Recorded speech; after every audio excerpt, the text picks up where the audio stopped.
Welcome to my weekly Fabricate Friday video on my YouTube channel and blog. I'm Suzanne, a Stampin' Up! Demonstrator in Canada.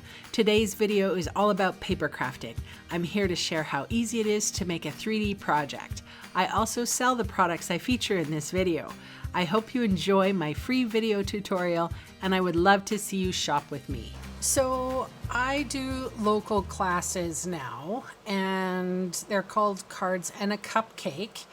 And sometimes I have leftover cupcakes, and because I'm trying to watch my girlish figure, I try to give the cupcakes away and with the guests that are leaving the classes.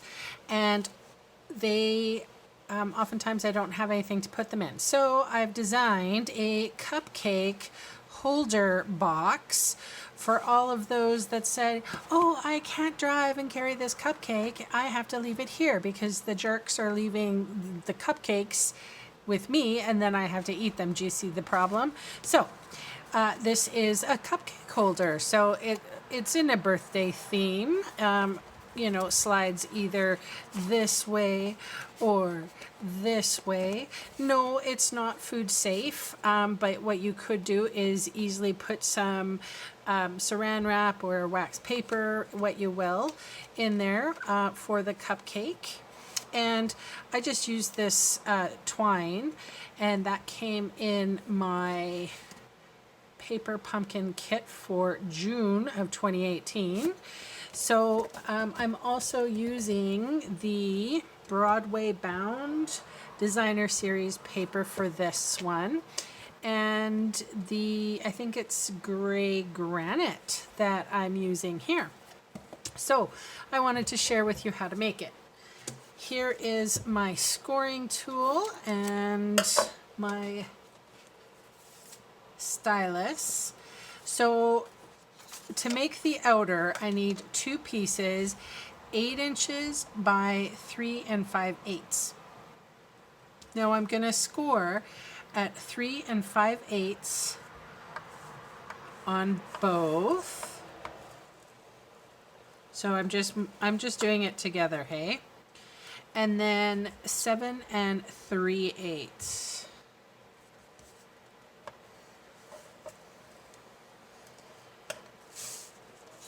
All right, so that's for those. Then I have, for the inner box, I have 2 pieces at 9 by 7 1/4. And we'll have to do one at a time. So the long side, which is the 9-inch side, we're going to score at 3 5/8, 7 1/4, flip it round, and score at 3 5/8.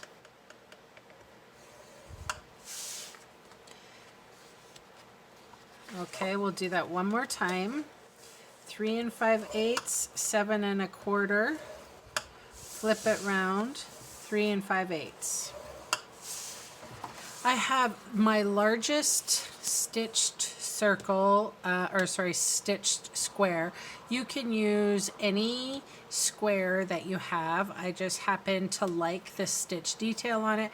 It won't show, however, on this box, but it will stitch the detail of the on the black card. So I'm just going to take a little bit of washi tape. I'm going to make sure that it's all even Steven or close to. Tape that in place. I'm going to go run it through my Big Shot. I'll be back in a second. So you see what I mean? Now I have a black stitch shape, and I have a box called spare parts, and I'm just going to put this in my spare parts box for another project. But this has given me a little bit of a foo-foo there, a perfect square. All right, so I'm going to flip this piece up around, and I'm going to put tear tape around the edges here.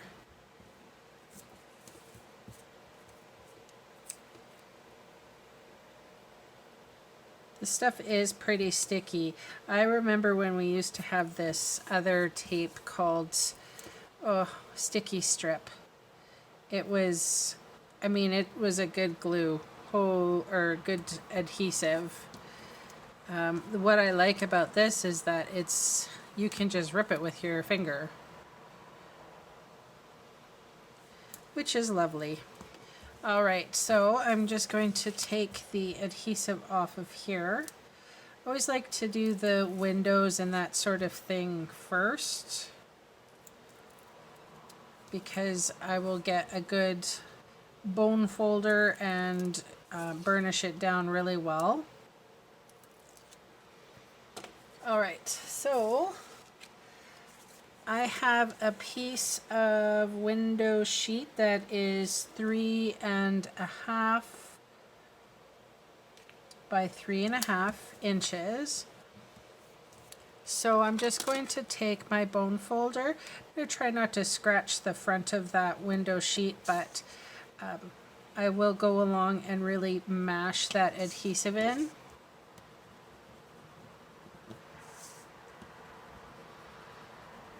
All right, perfecto. So now I can fold this.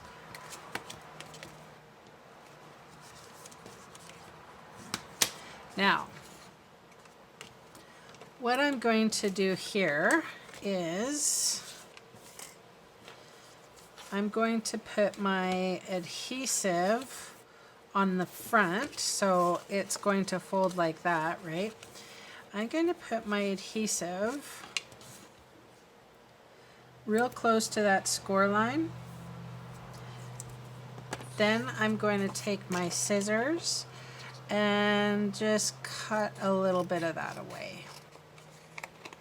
And the reason I'm doing this is because when I designed the box, I wanted to have that little extra lip, but then I forgot that there was a window here. So this extra lip interfered with the window, so I had to cut it down a little bit. All right, so I'm just going to adhere this flap now.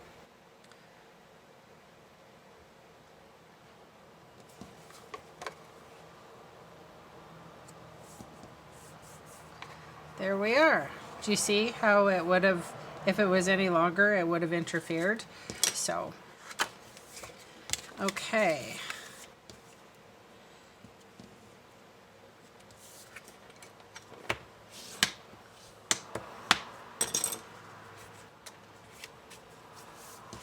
And then, oh, forgot to burnish that corner. Oopsies. And then what I can do here is put adhesive on this flap.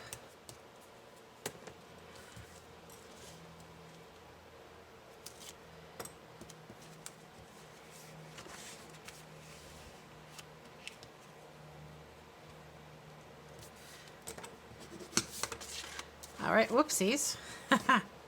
And there we go.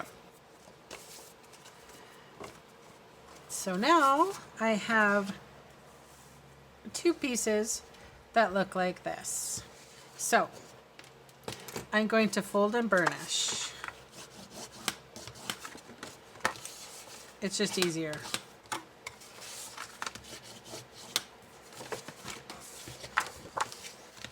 Now we're going to cut these exactly the same way.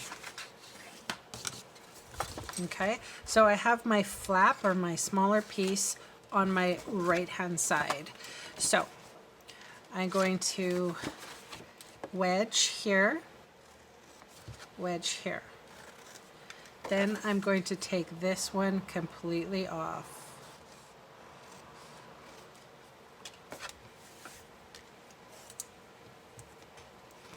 So this was about more than 3 squares about here. So I'm cutting up about halfway in between, and I'm going to make this one a flap.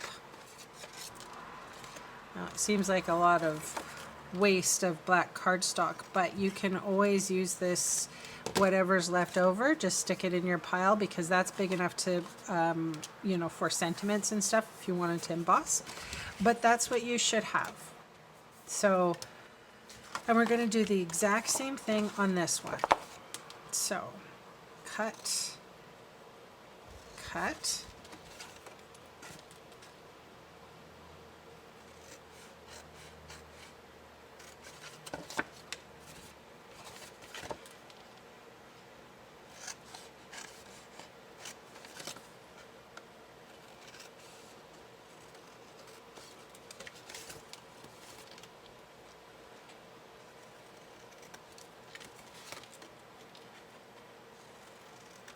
Now there's going to be no excuse. I'm going to have a ton of these. I'm going to make a ton of these. So this is what you should have.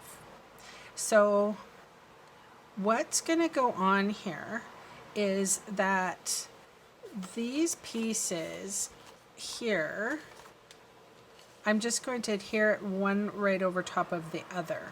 Okay, so then I can make my box. And it's because I didn't have I had an 11-inch, but I didn't have like, I don't have 12 by 12 anymore, cardstocks. So you can see that there's a little bit of a score line lip here. I'm just going to wedge that out ever so slightly on both sides. Both free edges, I should say. So it's going to look a little bit like that. And then basically I'm going to put adhesive here.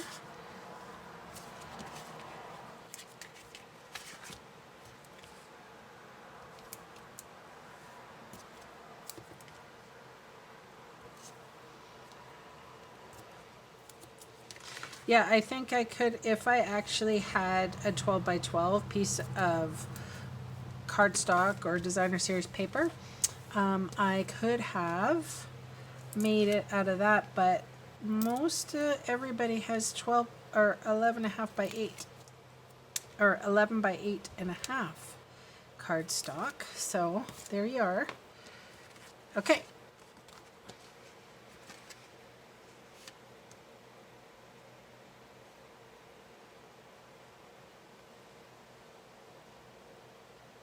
I'm lining up this score line to that score line,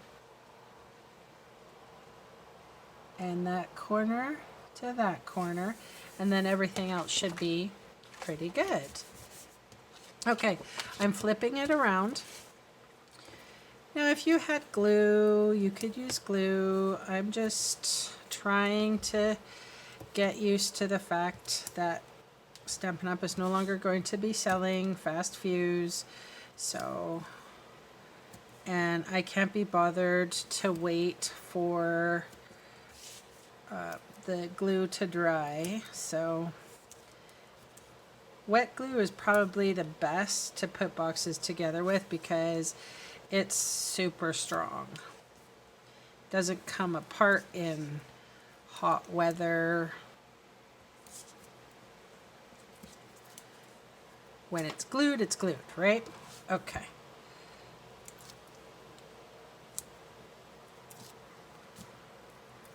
Just removing the release paper from the tear and tape. The nice thing about adding these flaps and how big they are is that it gives not, we're getting quite a amount of bulk on the sides. Oops.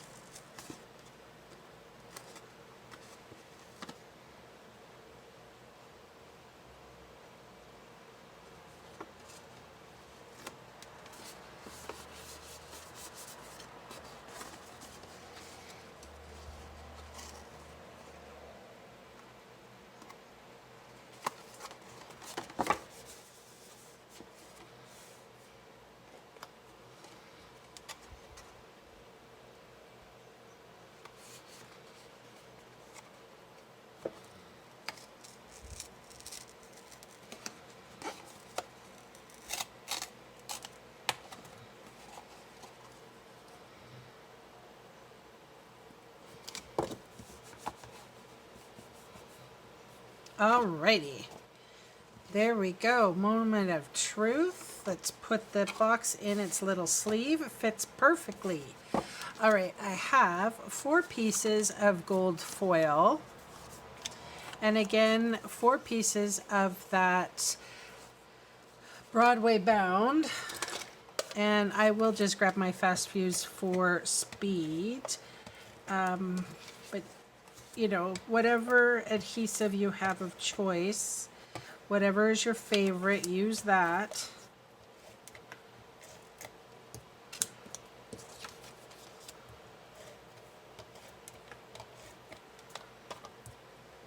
All right, so this is the gold circles that I decided to go with.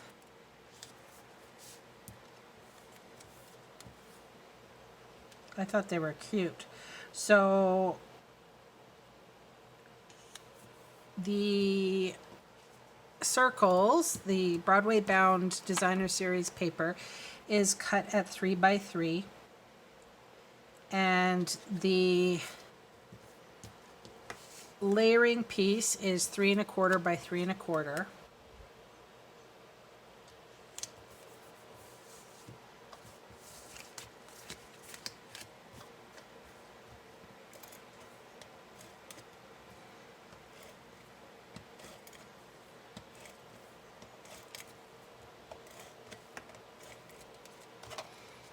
Okay, so I'm just going to put them on all 4 of the sides. We already have a window sheet, so that is going to be on the top, and nothing really needs to go on the bottom.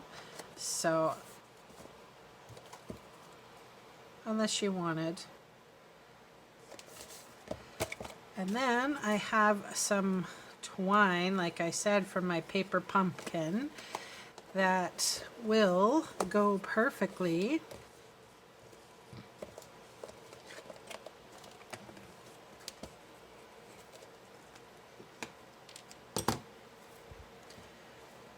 And now, look at that, I have 2 cupcake boxes in which to give to my local crafters who come to my classes. Now they can't give me the excuse, oh no, I can't take one home because I can't carry it. One lady had the audacity to tell me she was diabetic, so she couldn't have one. Can you imagine that? Like, come on. I'm joking, of course. I do try to, I should half the recipe now because I have like 6 ladies come and they barely eat one. All right, so that's the project. What do you think? Cute, hey? Talk to you soon. Bye.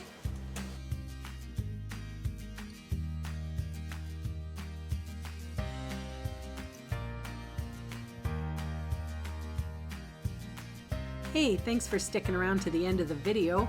On screen are 2 more videos for inspiration. Click on the maple leaf for my blog, or click on me to subscribe to my channel. Thanks again for watching.